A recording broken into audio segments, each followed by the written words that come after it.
Dahil Perena at Ibrahim yan. Nagtataka ka ba kung bakit sila nagagalit? Pinaslang mo lang naman ang kanilang mga anak. Nais kong makabalik doon na hindi nila namamalaya. May kasama silang makapangyarihang diwata kaya hindi agad tayo makakalaban. Tayo na.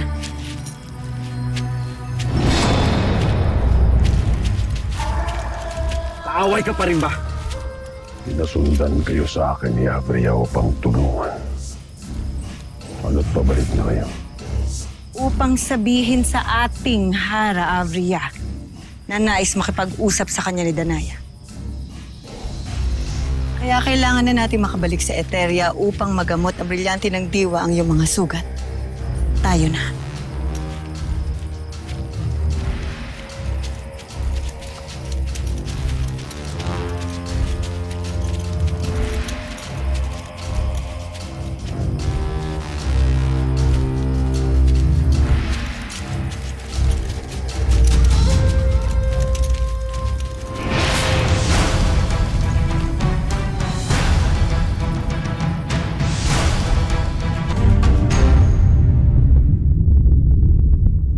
Marahil ang mga diwata sa lakas ng ating puwersa kaya ngayon umuurong na sila at nais na lamang makipag-usap.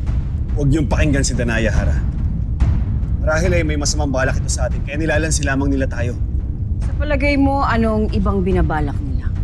Andorra. Mahirap basahin ang isip ng mga diwata lalo't kasama nila si Cassiopeia kanina. Inaharang nito ang aking kapangyarihan upang basahin ang isip ni Danaya. Ngunit tama si Asval. Hindi makikipag-usap ang mga diwata kung wala silang binabalak laban sa atin. Kaya ipinapayo ko na huwag niyo siyang pakinggan. Tuloy natin ang laban sa mga diwata.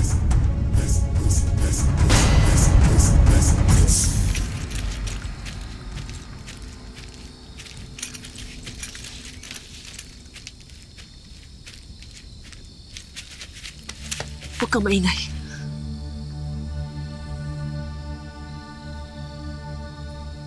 Hindi ako magtataka na magkasama na kayo ng aking ama. Mukhang ikaw ang ginamit ni Ether upang makuha si Hagorn sa kanilang panig. Ama mo si Hagorn. Ama ko rin siya. Hindi ko akalain na kapatid pala kita. Hindi ka maaaring sumama sa kanya. Ako na ang nagsasabi sa'yo, mapapahama ka. Hindi rin kita nais kalabanin, lalo pat nasa panig na kayo ni Avria. Kaya halika, sumama ka sa akin. Hindi ako maaaring sumama sa'yo. Lalo't hindi tunay na umanib si Hagorn kay Avria. Anong ibig mong sabihin? Wala lang siyang pamimilian. Kaya kumampi siya kay Avria. Ngunit nangako sa akin ng ating ama na igaganti niya kay Avria ang pagkamatay ni Mira. At naniniwala ka sa kanyang mga salita. Poltre, ngunit isa siyang taksil. Ama pa rin natin siya, Perena. Oo. Naniniwala ko sa kanya na hindi siya tunay na tapat sa pagkikipag-anib kay Avria. Alam ko, kalaban pa rin ang tingin niya dito. Kaya manalig ka. Paghihigantin niya talaga si Mira sa mga Etherian.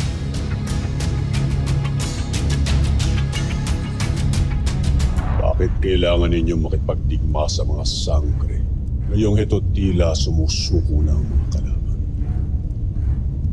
Bakit hindi ka makipag-usap kay Danaya nang malaman mo kung anong kanyang nais at matunugan mo rin kung ito ba ay isang patibong o hindi? At ang pinakamahalaga, ito na ang tamang pagkakataon upang makuha mo kay Danaya ang lahat ng ibig mong makuha nang hindi magsasayang ng buhay sa panig ng ating mga kawa.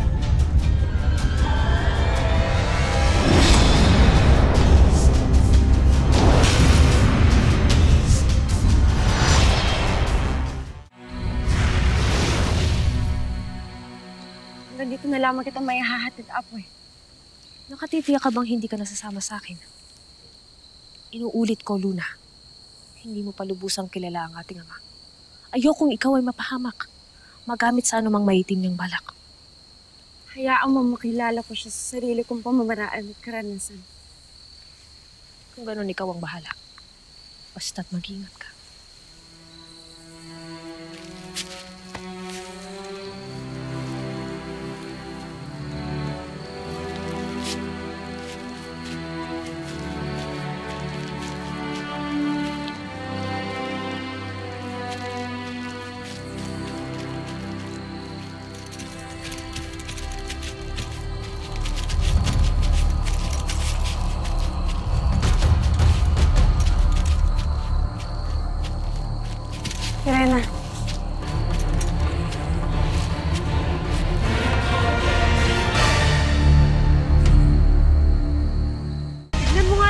ikaw ay pinapalad. Mabutit nakita ko iba pang mash na ng Eteria. Perena, ibaba mo ngayong armas. Hindi kami mga kaaway. Totoo yun. Wala na kami kay Avria. Tuluyan na namin siyang tinalikuran. At ano ang patunay na totoo ang inyong mga sinasabi?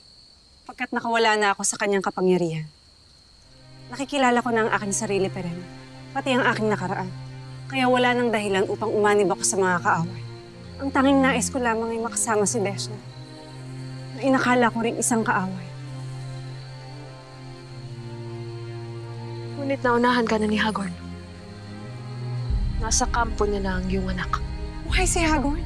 Sa kasamaang palad ay oo. At kaanib niya na ngayon si Avria. At si Deshna? Nasaan ang aking anak? Siya ba'y nasa Eteria? Sasagutin ko lamang ang inyong katanungan kung sasabihin niyo sa akin ang lahat ng lihim ni Avria. Naglingkod kayo sa kanya, hindi ba? Alam niyo ang kanyang kahinaan at kalakasan. Sabihin niyo sa akin lahat. Kapalit na mga bagay na nais niyong malaman sa akin.